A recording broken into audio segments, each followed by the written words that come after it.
What's going on, everyone? Welcome back to another edition of BKNY Hoops. If you are new to the channel, I'm your host as always, Rasheed White. All right, you guys see the title, you see the thumbnail. This is a win-win trade for both sides, and I hope Sean Marks can actually really kind of pull off the deal. Now, yes, see the actual graphics, Jaylen Brown for like Cam Thomas. Now, there's some bad blood, between Jaylen Brown and Joe Tsai. So, I don't know if those two can actually really kind of work out their differences. But, again, this is a really, really good trade. And I know Jaylen Brown is coming off a lot of money. The Boston Celtics right now are wounded. And we should actually really kind of take advantage of that. So, let's get into the actual article here. And you guys see it. Hold on, it says Brooklyn over here would land Jaylen Brown and a stunning trade idea with the Boston Celtics. So it says Brooklyn Nets receive Jaylen Brown, Boston Celtics receive Cam Thomas, sign and trade Noah Clowney, the 8th pick in the 2025 and 2027 first round pick via Philadelphia, and a top 5 protected 2031 first round draft pick. Alright, so the thing that I kind of really hate is that you kind of have to sacrifice the 8th pick. I think the Brooklyn Nets could get a really good role player in this draft. So it says over here, by offloading Brown's massive supermax contract, which is set to pay him $53.1 million next season, nearly $65 million by 28 and 29, the Celtics would gain crucial cap relief while recouping multiple assets that could aid a soft reset. Jason Tatum is expected to miss most, if not all, of 25-26 due to a torn Achilles. Boston's chances of contending next year are slim. So the hypothetical deal allows the Celtics to duck the second apron and acclimate future capital, though it's questionably weakens them in the short term. Yeah, but so now Jason Tatum, even when he does come back, there's a whole psychological component when it comes to an injury like that, right? I mean, mentally, pretty much, you don't want to have to go through that again. You need to make sure that, like, your body trusts, your mind trusts the body. There's a whole synergistic effect there, that his Achilles is actually fully healed and he could like explode off it. That might take a while. Like Kevin Durant, even though he came back, he wasn't really like the same, so, but Tatum is mainly a shooter, he could drive, but his thing is really like kind of shooting the basketball, shooting threes. He's not like a Giannis or anything like that, where he's gonna just go to the rim and dunk on people, so, okay, so Cam Thomas, while talented, may not remain in Boston long term. Noah Clowney still a project. The centerpiece of this trade from Boston's angle is financial flexibility and a 3 valuable draft picks. So one thing is, so again, this is the main thing. The Nets actually land a star. This is the key thing over here, man. This makes this team so much more interesting to watch. It makes this team so much more interesting. They keep Cam Johnson. You look at the 2025. We'll look at some of these free agents out here.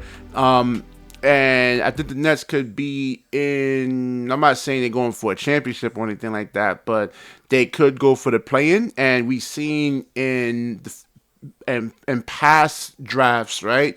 We've seen the team really with the lowest odds actually kind of get into the top 3 there. So that probably means you could get AJ DeBonsta, Cameron Boozer, or even like a Darren Peterson. But I would lean more towards like Cameron Boozer and AJ DeBonsta to par along with Jaylen Brown over here, man.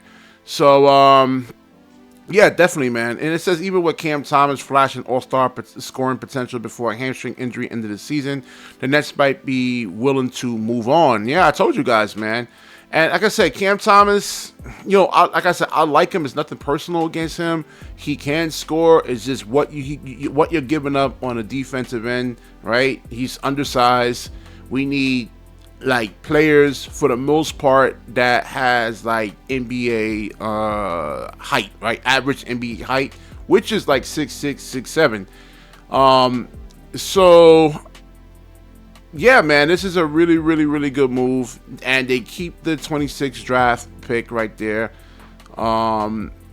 If I'm Sean Marks and Joe Tsai, I'm jumping all over this. and it sucks for Boston because, I mean, they put in a lot of hard work. They really to get to this point to win a championship, and only to really be hampered by this second apron, you know. So it's a new ownership group in Boston. So I don't really think they really even cared. They didn't really spend the time, energy, really in building up the roster.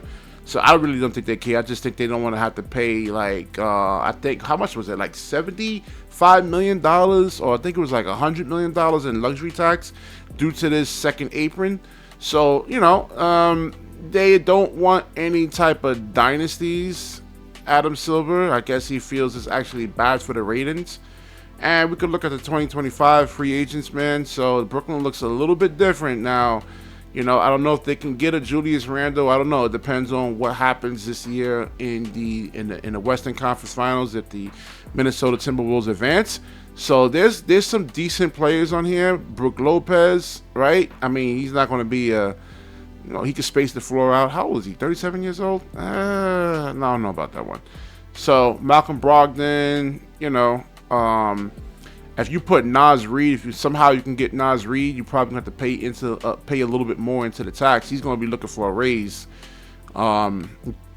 Somebody you may have to overpay for, but if you already have Jaylen Brown on the team already, then maybe that's not really even truly the case right there, man. So you look at the situation a little bit differently if you're Naz Reid, you know. But again, he would start. You would start Naz Reid. I wouldn't have him come off the bench, and that means, you know, more responsibility. That means him having to, you know, deal with the top, you know, power forwards or sensors out there, which is really not that many, you know. But he does have to take on more responsibility from a scoring perspective and defensive perspective, right there, man. So Al Horford, you know, yeah, you got a lot of good pieces here, like a lot of good role players that can actually really, you know, really rebuild this thing. You know, Jonathan Kuminga's another one that the Nets can go after, but with him and Jaylen Brown, the Nets have so many different ways they can actually go. I mean, Sean Marks can. I don't know, man. It's Sean Marks we're talking about right here, man. Let's see if he can actually really make the right move. But the Nets could be right back into this thing over here, man. All right, so definitely like, comment, subscribe. Certainly share the show. When you share, the universe certainly share back with you. Peace.